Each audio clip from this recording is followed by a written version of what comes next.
So yesterday, I think we got through example 10. Did this class do example 11 also? All right, so we just did expected value all the way through, like as if it were weighted grading. So now, next up is a little more probability. Use the table to find the probability that a randomly chosen person from the school would be a freshman or a female. Okay, so here's an important word in probability. Or, not and. And we did yesterday, and that was multiplying. Or is adding, but usually with a wrinkle or two, so we have to think a little bit. So what we're going to have to do is take the probability that somebody's a freshman, add the probability that they're a female, and ask ourselves, are there any female freshmen in this chart? Uh-oh, because they're going to get counted twice. So what we're going to have to do is subtract the probability that they're both a freshman and a female. Otherwise, we're going to double count. So we are going to double count, but we're going to make up for it by going ahead and subtracting one of those off. All right. Probability. Let me move this over. There we go. That they are freshmen. Oh, we have to figure out how many freshmen we have. So let's see. This is freshman. 454. Out of the total. Well, that we're going to grab a calculator for. How many total people there are on here. 234 plus 243 plus 321 plus 265 plus 220 plus 256 plus 340 plus 270. 2149 total. So there's the freshmen.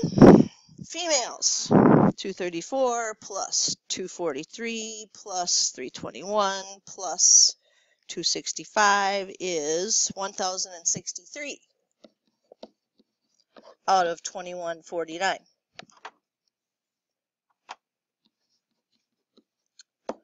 Minus the people we just double counted, which would be the freshman females, and there's 234 of those.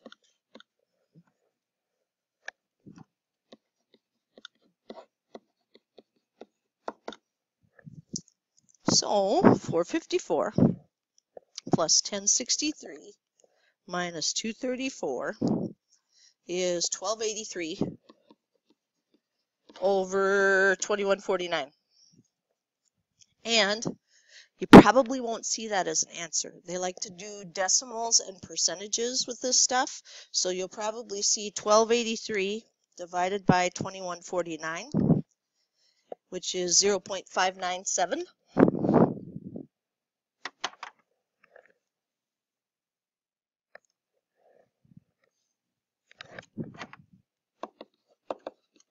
Or about 59.7% for that one. Those would be the two types of answers I would expect. They don't like to do fractions for answers unless they're talking about something basic like picking jelly beans out of a jar. Then they sometimes leave them as fractions. Alrighty, so 13 says, let's use the same data. Find the probability that a randomly chosen student is a sophomore or a male. Multiply or add. Add again, it's an or. So probability that they're a student that's a sophomore, I'll just use S, plus the probability that they're a male, unless there are any male sophomores. Are there? Of course there are.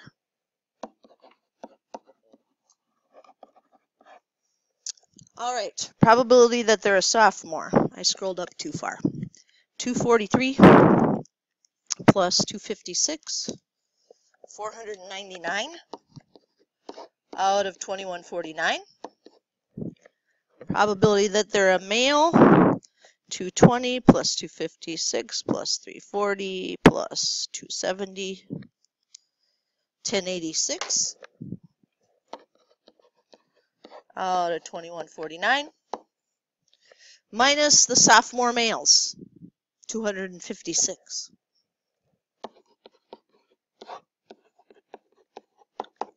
Out of 2149. So let's see, 499 plus 1086 minus 256, 1329 out of 2149, which is a 0.618 or about 61.8%.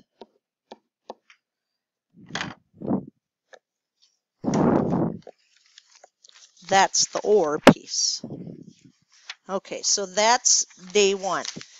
As you flip back, I know we skipped a couple. If you take a second look, are there any of those you think, let's go back and do those? Okay, then let's start day two. MCA practice for day two is going to have quite a few topics that are either, well, review from Algebra 2, which would be equation for a line, line of best fit, or review from geometry. We've got distance formula and midpoint, parallel and perpendicular lines. That was both years, geometry and Algebra 2. We've already talked about those. Graphing inequalities, we did that earlier this year. Whether or not something is a function, we did that earlier this year. But these last two, exponential, you did simplifying exponents by division, but it's been so long you maybe have forgotten how to do that. And geometric sequences, we actually won't learn in here until next semester. So that'll be a brand new piece. But I doubt we're going to get through all of that anyway. So let's just start in. Write an equation for a line with a slope of 3/4 that passes through the point -4, 6. Now, they gave me a point and they gave me a slope. So I would love to have the point slope formula. So I grab my homework packet because I remember there were formulas inside the front cover. And I should check there and see, is the point slope formula there? Rats. No point slope formula. So they think that we should remember the point slope formula because of how important it is. Does anybody remember the point slope formula? Gatlin, got it?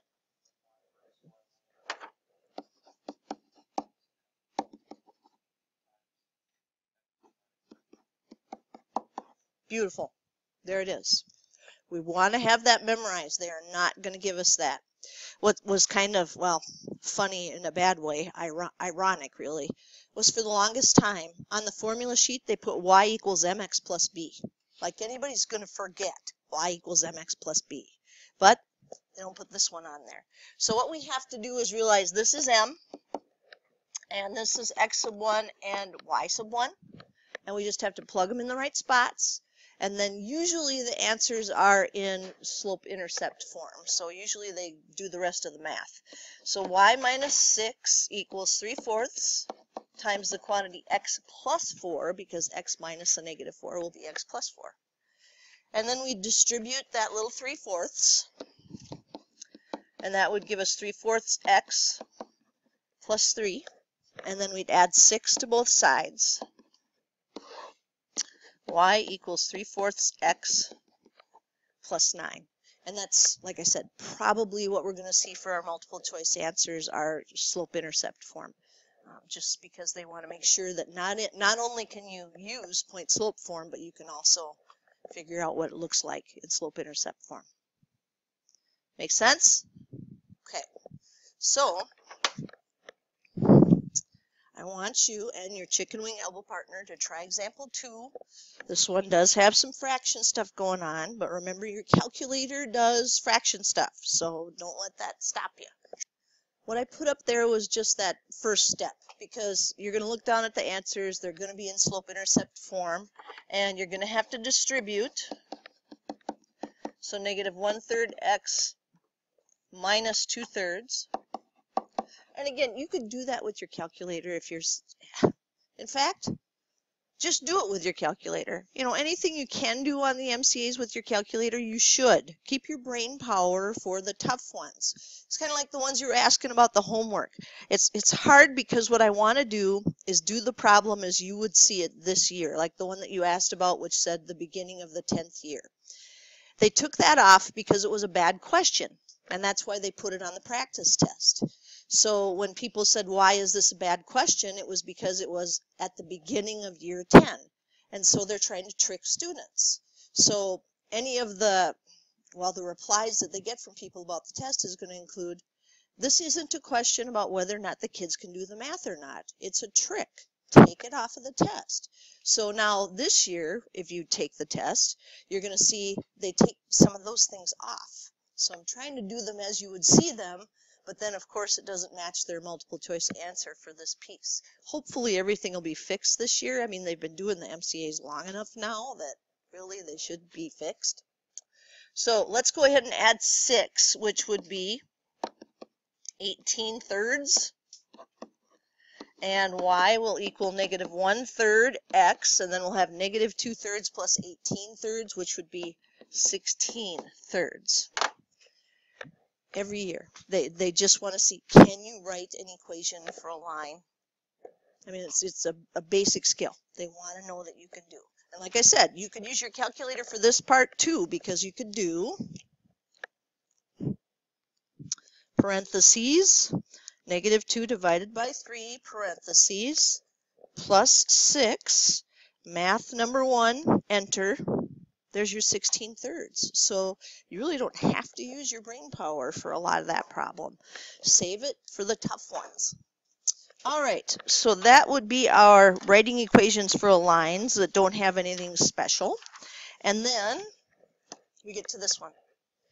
And it says write an equation for the line of best fit for the following data.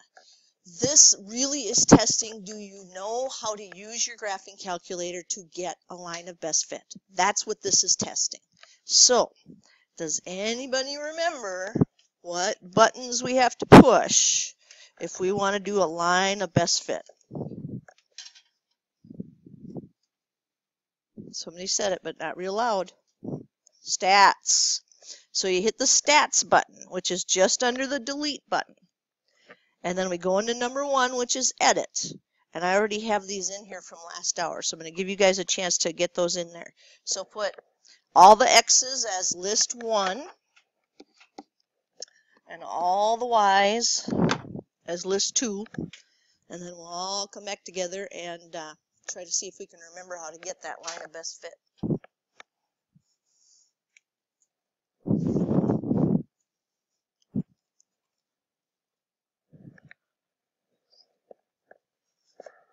Stats, number 1. Yeah, and now if you already have things in the list, yep, you can hit clear and then enter. And that'll get rid of them.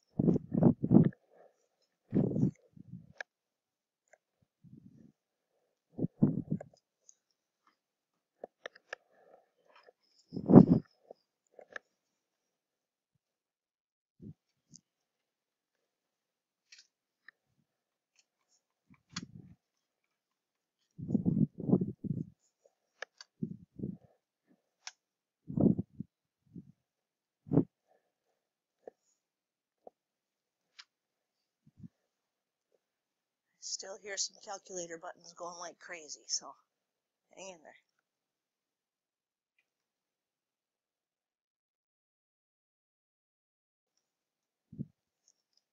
Does anybody still need more time to get the data in? Okay, now, obviously, that's statistics. So the first place I would look for this would be under stats. And I think, well, it doesn't say anything there about finding the line of best fit for me, except up in the middle it says calculate. Let's try that one. Which one of those looks familiar? Yes, number 4 is the line of best fit. So we hit 4, and if that's the only data I have in there, if I took everything else out, I should be able to just hit enter. Some of you have to go all the way down to calculate, but there it is. So it says if you're going to do y equals ax plus b, a should be about 1.04. And b should be negative 8.77.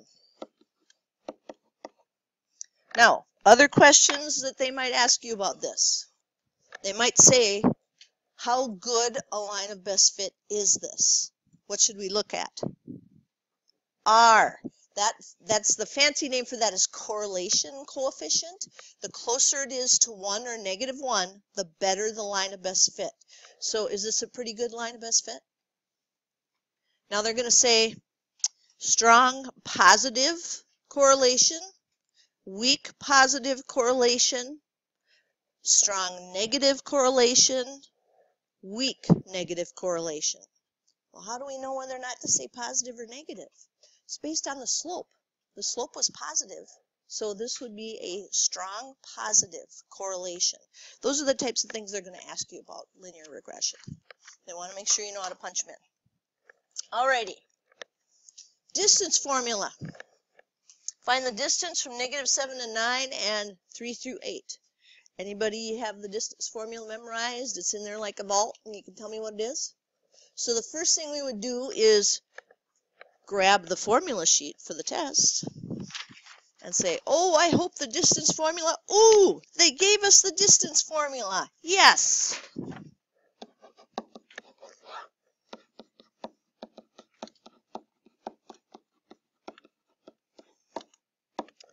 So that one they're going to give us.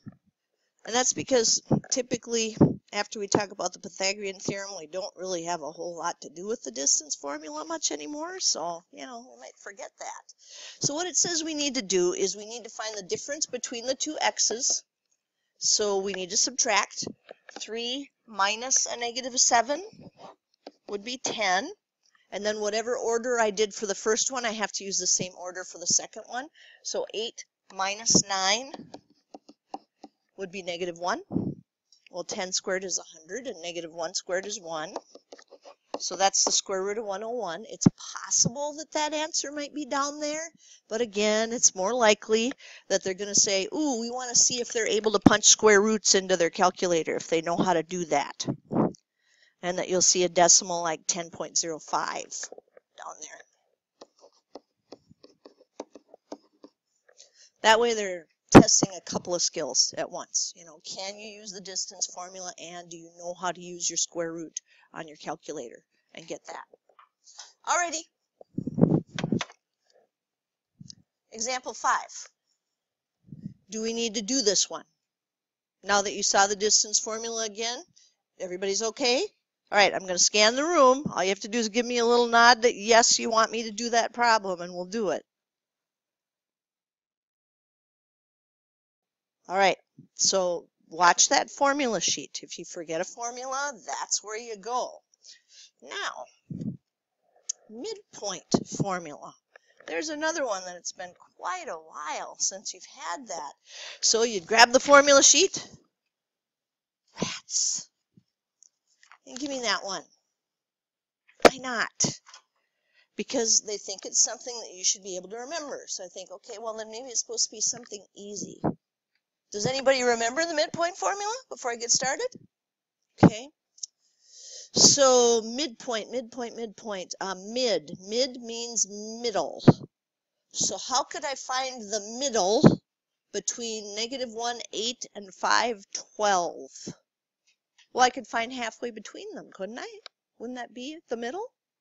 So the midpoint formula is what you get when you take the x's and add them together and divide it by 2, and take the y's and add them together and divide it by 2. It's just like an average to find the middle. So we would do 5 plus negative 1 is 4 divided by 2, and 12 plus 8, 20 divided by 2. And that would give us 2 and 10. That's the midpoint formula. So that's why they don't give us that formula. They're like, if you just reason a little bit and say to yourself, I've got to be in the middle. How do I get in the middle? Add them and divide by 2.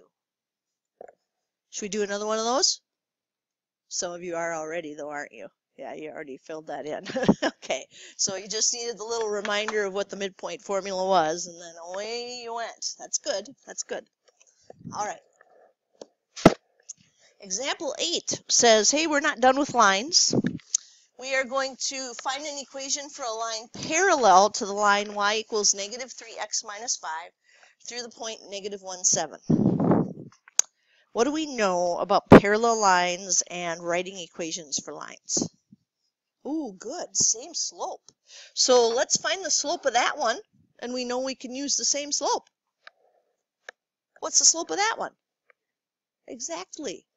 Y equals m x plus b. So the slope is negative 3. So parallel lines have the same slope. Okay, so there's the slope, and they said to use point negative 1, 7. So they gave me a point and a slope. I wonder what I should use to write the equation. Oh, point slope form. So y minus 7 equals negative 3 times the quantity x plus 1, because minus a negative 1 would make that a plus. And we would distribute and add 7 to both sides. And because of space, I didn't write down every little step I should have there. But there it is. So parallel. Sometimes we're going to have to do a little bit of manipulation to get it to be y equals mx plus b. But then we know the slopes have to be the same, so grab that slope, use a point, and away you go. Now that's parallel. The next one has perpendicular in it. Find an equation for a line perpendicular to that one. Do you know anything about the slopes of perpendicular lines? Good. Opposites and reciprocals. So perpendicular lines, opposites, and reciprocals. So not only do we take the negative off if it has a negative, or put one on if it doesn't, we also have to flip it. So what's the slope of that line that you see up there?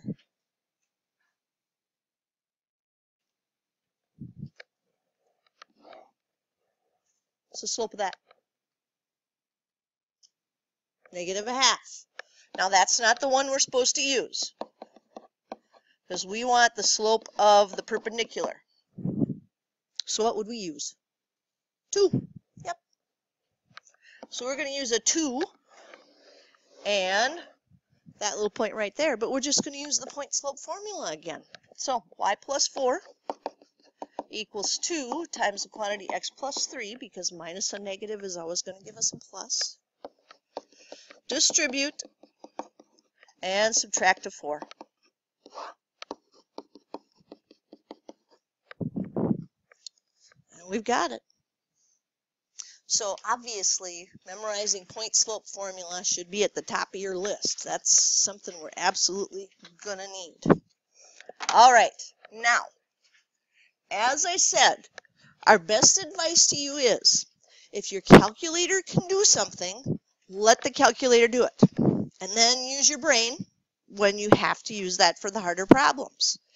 Now, there are things that we didn't show you when we were learning these things the first time, because you had to show us the skills that are required to do them. You need to know that your graphing calculators, most of them, will graph inequalities for you. So, I'm going to show you where that would be. Now, it depends on your calculator, but on mine, which is a TI-84 Plus Silver Edition, I have to hit the little button that's to the right of Math that says Apps. And then I have to go down to where it says Inequalities. And it's in alphabetical order. So there it is, Inequalities. And I can turn that on by just pressing the key. And now, instead of always using equals, see the buttons down there below that tell me I can use inequalities. Now, those of you that have the newer, thinner ones, so this is an old chunky one. Everybody take a look at that. This is old chunky. If you have a thinner one, you're going to be able to go to y equals and hit your arrow all the way over to the left, and you're going to see a little box, and that little box will allow you to change it to less than, greater than, greater than or equal to, and all that kind of stuff. Now, if you have one of my big yellow calculators, some of those don't have the inequalities app on them. If you have a TI 83 Plus, which is a little older, you can't put inequalities on that calculator. It doesn't have the memory for it. If you have one of the slim color ones and you're not seeing the stuff, and like I said, you go over there and you're not getting a box, you can download the app from Texas Instruments online. Here's the problem. When we take the tests, the MCAs and the ACTs, we have to clear your memory. And because it's not an app, it's going to clear out anyway. So we're going to do these by hand, but I did want to show you how to do these with the calculator. So they have to be y equals, and I would have to push the alpha key and then zoom, and that's to get my less than or equal to show up, and then hit the right arrow, and that would be negative 2x minus 5. And now when I hit zoom 6, not only will it graph the line, it's also going to do the shading for us. And you could graph them that way.